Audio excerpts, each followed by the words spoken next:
Hello, I'm Bill McAfee. I'm the president of Empire Title Company here in Colorado Springs, Colorado. I'm giving you an update in the Pikes Peak multiple listing system.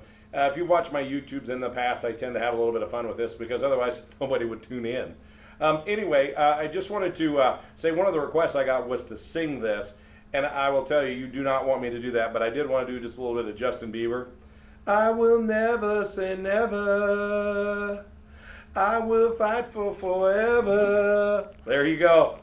I'm not going to tell you who requested that. Anyway, here we go. The sales price right here, we're at about, the average sales price is $215,741. Going on to the next slide, it's the previous one you saw, but on a 12-month running average. We're showing a little bit of a decline in average price, and I expect that to continue. I'll sum this up in the end. Going on to median sales price, we're at $185,000. That's where we've been the last several months. Again, the same slide you just saw, but on a 12-month running average, we're starting to dip down just a little bit. I'll clarify in the end why I believe that's going to continue. Looking here on number of sales per month. And by the way, you buyers or sellers that are trying to make up your mind what to do, please don't do that till I get to the end, okay? I will never say never. All right, so we're going on here to the sales per month. We had 872 sales of residential sales in the month of June. The number of sales, we're still trailing down here a little bit. We're still pushing about 657 units a month out through our MLS. Notice over here, this is 04, 05, 06. Down here is 03 and 04.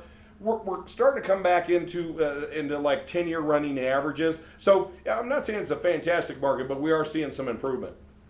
Going to the next, active listings. We have about 4,761 active listings. Notice back in here, which is 07, 08, that was fog a mirror, have a FICO score, and you got a loan. We're just not there anymore. It's a lot tougher to get financing. I will never say never. So we're going on here to active listings over a previous 12-month running average. We had about 4,893 on a 12-month running average. The number of listings, even by historical standards, is still up, but we're starting to come back into check. Inventory, a number of months. This is a critical data for both buyers and sellers. We're at about 7.24 months of inventory. Now this is across the entire MLS. We have a real interesting market. We have like the 250 and below and kind of the 250 and above, and we'll talk about that here in just a second. Moving on, some great news for you guys. Midnight at the Oasis. Okay, what happened was we had the stuff that went on in Greece and the stuff that's going on in Spain in our own fears in our own market because we're not reaching a deal on the budget deficit. The people are flocking to buy our debt instruments. It's driving the price up, driving the yields down. In fact, on a national average, we're about 4.51 months. I want to warn you, I've been talking about this all year. Over the long term, this cannot sustain. So you buyers out there who really want to buy, and you buyers who want to buy investment properties, keep that in mind. Going here, 75.5% of the sales are below 250,000, and we have obviously the balance is above. Now, inventory levels. Here an example is the $400,000 to $500,000 inventory. We have 12.8 months. If I get into the $1 million inventory, we have over 3 years of inventory. Now, this is the break off at that 250 and go down. And notice between 180 and 200, we only have about 4.94 months. You buyers that are buying under 200, I just want to tell you, we are not that far from having shortages in those homes down below. Building permits is as low as they've been in years. We're just not building a ton of them, so the inventory is coming from the bank-owned stuff, okay? I want to give you a quick synopsis of what's going on here. Average price to median price. Notice that they're both down. I said at the beginning of the year, it would not shock me if these went down about 4%, maybe 5%. But keep in mind we have two different markets. It's like the 250 and below and that 250 and above. Looking here, residential units sold were about 6.2 below. How low can you go? That's what I want to say.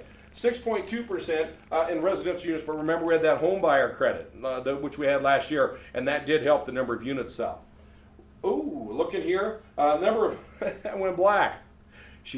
Oh, never mind. Anyway, number of listings, we were down about 9% on number of listings. That's where we are comparing this year to last year. That is actually a good sign, and that brings me to something you investors who are thinking about buying rental properties. Our rental rates here are virtually non-existent. In other words, if you have rental properties, they are leasing, and the leasing, the price per rent is growing up. So what's happened, there's people that can't sell their homes, especially in the upper end market, or renting them instead of selling them. And even in that lower end market, if you ever thought about becoming a landlord, now's the time.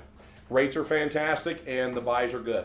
A number of listings is down. Foreclosures, here's some great news. Foreclosures of people going into foreclosures, that is down 28% comparing January through June of this year to January through June of last year, okay? And then if you compare 9 to 10, it's down 12%. So the number of people into foreclosures going down. Residential interest rates are still at historic lows. Again, the smoking gun, I'm telling you, that can't last forever. The trend will be up on that. So again, I will never say never. Here's what I would say. Don't say never. If you're a buyer in this market and you're in the 200 below or 250 and below, you need to be in the market. If you're a seller in this market up above, you're in the 500, 600, 700 or that $1 million range, again, we got months and sometimes years of inventory. You're going to have to be priced right, and you're going to have to be in great condition. If you don't want to sell, don't sell if you're in the upper price ranges, but if you do, that's what you're going to need to do to sell. Buyers in that lower price range, again, your interest rates are right now in your favor. I don't think they're going to stay that way forever, and inventory levels are going to start to get you. So be careful if you're buying. In that 200 below, now is the time, possibly 250 and below. Again, this is Bill McAfee, and you know what I'll say? I will never say never.